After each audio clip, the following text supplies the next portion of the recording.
საქართველოს პრემიერ-მინისტრი ფოთშია, სადაც ჟურნალისტების კითხვებს პასუხობს, რასაც პირდაპირ ეთერში გთავაზობთ. ესეც კარგია, რა თქმა უნდა, რადიკალური ოპოზიციის შიგნით არის ასეთი უთანხმოება, ერთმანეთსგან რადიკალურად განსხვავებულ გზავნილებს უზიარებენ საზოგადოებას.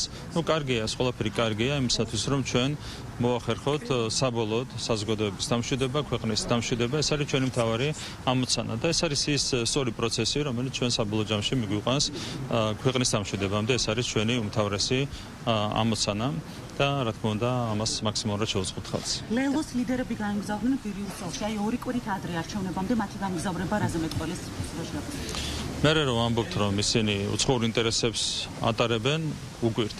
არჩევნებამდე არის დარჩენილი 2 კვირა. ამ დროს ზოგი ამერიკაშია, ზოგი ბრიუსელშია, ზოგი ბერლინშია, და თავადაც შეგიძლიათ იმშელოთ, ვის ინტერესებს ატარებენ ეს ადამიანები და ვის ინტერესებს ეყრდნობიან, ვის ხარდაჭერას ეყრდნობიან ეს ადამიანები. ხო, ეს არ არის ქართული ხალხი, ესენი არიან ბიუროკრატები სხვადასხვა დედაქალაქში და ამიტომ აგებენ. როდესაც ჩვენ ორიენტირებული ხარ არა საკუთარ მოსახლეობაზე, საკუთარ ხალხზე, არამედ ვიღაც ჩინოვნიკებზე, ამა თუ იმ კაბინეტში, ამა თუ იმ დედაქალაქში, რა თქმა უნდა, ყველა არჩევნებს წააგებ და ყველანაირ ქუჩას წააგებ. ხოშტარიას გირავს არ გადახდათ შეაფასოთ, რატო არ იხდის და ეს ნაბიჯი რო შეაფასოთ. ზოგადად თვითდაზიანება არის პოლიტიკაშიც, ისე როგორც ციხეში მიღებული პრაქტიკა, მათ შორის შემშილობის სახით, სხვადასხვა ფორმით და მათ აირჩიეს კიდევ ერთი ფორმა ამ შემთხვევაში თვითდაზიანების, ეს არის თვითდაბატიმრება. არავის არ ქონა განზრახული მისი დაბატიმრება, შეეფარდა გირაო, სასამართლომ შეუფარდა გირაო, არა მაინც და მაინც უნდა რომ ჩასდეს ციხეში. ეს არის თვითდაზიანების ერთ-ერთი ფორმა, და დემოკრატიაა და შეუძლიათ ეს ფორმაც გამოიყენო. საქსტატზე მინდა კითხვა პრემიერ 2025 წლის მეორე კვარტალში საქართველოს თლიანი შიდა პროდუქტების ეკონომიკა 7.3%-ით გაიზარდა, რისი დამსახურება ეს? ეს ძალიან მიხარია, რომ ჩვენ წელსაც შევინარჩუნეთ ეკონომიკური ზრდის მაღალი ტემპი, როგორც მოგეხსენებათ, გასული წლების განმავლობაში, 4 წლის განმავლობაში, საშუალო ეკონომიკურმა ზრდამ შეადგინა 9.4% და წლევანდელი საშუალო ზრდა შეადგენს 8%. ეს ნიშნავს იმას, რომ ჩვენ მოახერხეთ სწრაფი ტემპის შენარჩუნება ეკონომიკური განვითარების კუთხით და ეს არის ჩვენი უმთავრესი პრიორიტეტი. ჩვენ სწორედ ეკონომიკურმა განვითარებამ მოგცა სხვადასხვა მიმართულებით მოსახლეობის, მათ შორის სოციალური მდგომარეობის გაუმჯობესების საშუალება, მაგალითად 4 წელიწადში განახევდა სიღარიბე და პირველად დაფიქსირდა სიღარიბის ერთნიშნა მაჩვენებელი 9.4%.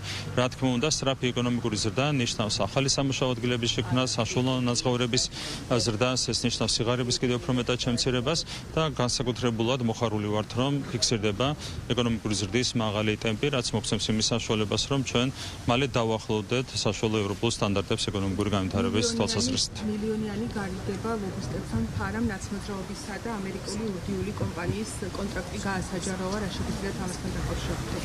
აქაც იგივე მიდგომა, ამდენი ფული რომ დაეხარჯათ ქართული ხალხის ყურადღების მიპყრობაზე, დარწმუნებული ვარ, რომ ცოტა მეტი უკეთესი შედეგი იქნებოდა არჩევნებშიც და ქუჩაშიც, თუმცა ამის ნაცვლად ისინი ფულს ხარჯავენ გარე ლობისტებთან იმისათვის, რომ ვიღაცა უცხოელი ჩინოვნიკის გული მოიგონ, ასეთი სახით სახალხო პოლიტიკა არ გეთდება. ჩვენ მუშაობთ ხალხთან, ჩვენ გვაქვს კომუნიკაცია ხალხთან, ჩვენ ვაკეთებთ საქმეებს ხალხისთვის, საზოგადოებისთვის და შესაბამისად ეს ყველაფერი აისახება ხალხის ხარდაჭერაზეც, მათ შორის არჩევნებზე. ამ დროს, იგივე დროს, ჩვენი ოპონენტები მუშაობენ არა ხალხთან, არამედ მუშაობენ გარე სუბიექტებთან, ჩინოვნიკებთან, მათ ახარჯავენ ფულს. ასე, რა თქმა უნდა, ისინი წარმატებას ვერ მიაღწევენ. რადიკალური მემარცხენე ორგანიზაცია ანტიფა დონალდ ტრამპმა შეაფასა, როგორც გამოაცხადა, როგორც ტერორისტულ ორგანიზაციად, მან განაცხადა, რომ ის ებრძვის რადიკალიზმს და ზიზღის ენას. აი ხომ ვერ ხედავთ ქართულ რეალობას, ხომ რამ პარალელებს ხო არ ხედავთ? რა თქმა უნდა, მე კიდევ ერთხელ გაიმეორებ, მაგალითად იგივე რომ ნახოთ რეაქციები ამერიკელი აქტივისტის მკვლელობასთან დაკავშირებით, ერთნაირი რეაქციები ჰქონდათ ქართულ და ამერიკელ ეგრეთ წოდებულ ლიბერალებს, ხო, ზიზღი, მოწონება ფაქტის სიხარულის გამოხატვა, სიცილი, ამასთან დაკავშირებით ახალგაზრდა 31 წლის კაცი მოკლეს და ადამიანებს ქართველ ეგრეთ წოდებულ ლიბერალებს, ისე როგორც ამერიკელ ეგრეთ წოდებულ ლიბერალებს ეს ყველაფერი გაიხარდათ. ეს არის რა თქმა უნდა ძალიან შემაშფოთებელი და საქართველოშიც ეს ყველაფერი ინერგება ზუსტად იგივე ძალების მიერ, რომლებიც მოქმედებენ ამერიკის შეერთებულ შტატებშიც და ეს არის ეგრეთ წოდებული deep state.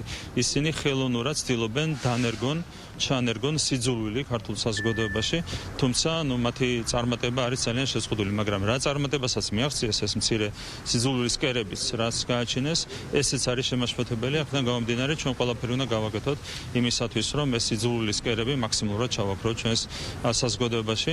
რაც შეეხება პრეზიდენტ ტრამპის გადაწყვეტილებას, ეს არის საკმაოდ ხისტი გადაწყვეტილება, თუმცა მე მგონია, რომ არის პრაგმატული გადაწყვეტილება, არ შეიძლება ექსტრემის კონდეს ასეთი გასაქანი ამა თუ იმ საზოგადოებაში. ჩვენც ვიტყვი, რომ მაქსიმალურად კაცრები ვიქნებით კანონის აღსრულების კუთხით ნებისმიერი ფორმის ექსტრემიზმის მიმართ. ეს სიმკაცრე არის საჭირო იმისათვის, რომ საზოგადოება განვითარდეს სწორად და ქვეყანა განვითარდეს სწორად. ბატონო ირაკლი, დანაშაულის კონტროლის ეფექტიანობით საქართველოს პოზიცია არის მსოფლიო ქვეყნების 20-ში და ეს სტატისტიკაც რომ შეგვეფასოთ.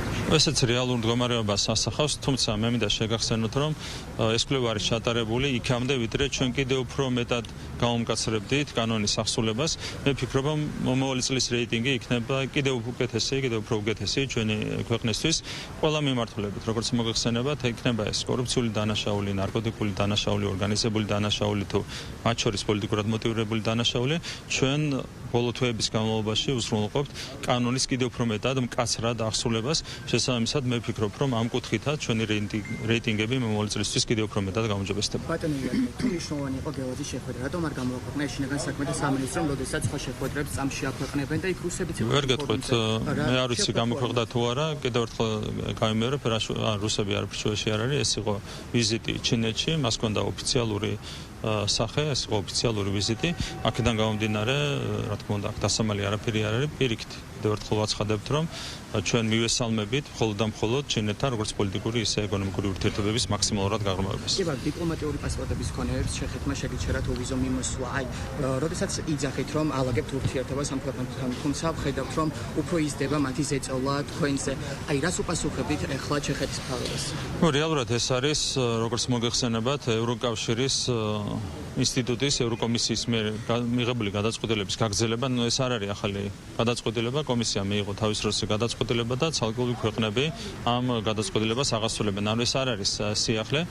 თავისთავად რაც შეეხება საქართველოს ევროკავშირის ურთიერთობებს, თქვენ ხედავთ, რომ ძალიან მძიმე მდგომარეობაა ევროპულ სტრუქტურებში, ევროპულ ბიუროკრატიაში, რაც არ იძლევა ქართულ ევროკავშირთან საქართველოს ურთიერთობების გადატვირთვის საშუალებას ამ ეტაპზე. თუმცა ჩვენ გვაქვს იმედი, რომ როგორც კი დასრულდება ომი უკრაინაში, გვექნება ორმხრივი ურთიერთობების გადატვირთვის შესაძლებლობა.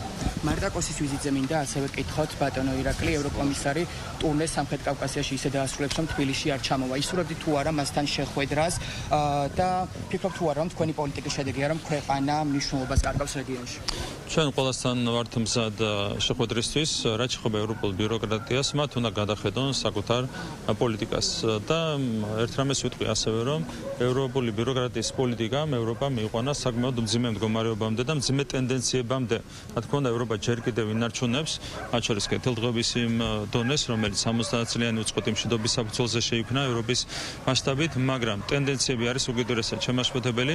კიდევ ერთხელ გამიმერებ, რომ მაგალითად ევროკავშირის წილი მსოფლიო ეკონომიკაში იყო 2008 წელს 30% და ეს წილი არის ჩამოსული 17.9%-მდე. როდესაც ასეთი მძიმე მდგომარეობა გაქვს, ასეთი მძიმე ტენდენციები გაქვს, რა თქმა უნდა იყო გადართული როგორც საკუთარი პრობლემის გადაჭრაზე, ასევე ურთიერთობების მაქსიმალურად განვითარებაზე. თუმცა ამ ფონზე ვხედავთ, რომ ისინი არათუ ურთიერთობების თანამშრომლობის განვითარებას ცდილობენ, არამედ ისინი პირიქით ცდილობენ, რომ ხელოვნურად ჩაჭრან კავშირები ისეთ ქვეყანასთან, მაგალითად, როგორც არის საქართველო. ეს არ შედის ევროკავშირის ობიექტურ ინტერესებში. და აქედანაც ჩანს, რომ ევროპული ბიუროკრატია თავიდან ბოლომდე იმართება გარე ძალების კარნახით და არა ევროპის საზოგადოების ინტერესების კარნახით. ხო, მაგრამ თქვენი აზრით რატომ არ ჩამოვიდა? ჟურნალისტების კითხვებს პირდაპირ ეთერში საქართველოს პრემიერ-მინისტრი პასუხობდა.